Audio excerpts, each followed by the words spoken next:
Just as close linked to religion is the idea of reincarnation, or the re-emergence of souls after death. Because the human body is susceptible to decay after death, the soul can also be recycled via the taking birth again in a new physical form. This idea underlies many religions, from Christianity to witchcraft, and even the Hindu concept of heaven and hell. There are even those who believe that reincarnation is true.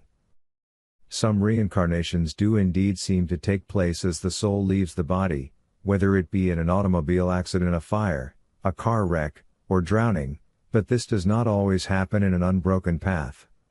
The soul may find itself stranded in a seemingly irrelevant situation, a hotel room, may find itself thrown back in time, at a death camp, for instance, or perhaps be trapped in an abusive relationship. There are many accounts of people who have seemed to die while in this situation, only to appear miraculously alive several days later. These accounts seem to point toward the idea of reincarnation as the original basis of spiritual development. Then there are the stories of animals who have been resurrected. Often these stories have the same element: they involve a creature who has been killed but then comes back to life, and is thereby resurrected. Oddly enough, the creature also seems to have forgotten, or at least won't remember, its recent death.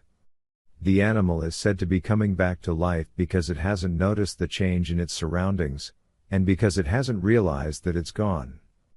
This again points toward the idea that reincarnation is the basis for free will. In the biblical book of Enoch, the entire world was engulfed in darkness after the flood. Then, angels were sent down from heaven and man was commanded not to kill the creatures that he so deeply loved. The book then goes on to say that the souls that were left in the summer land did indeed die and go back to heaven. Yet, the newly returned souls did not know they were dead.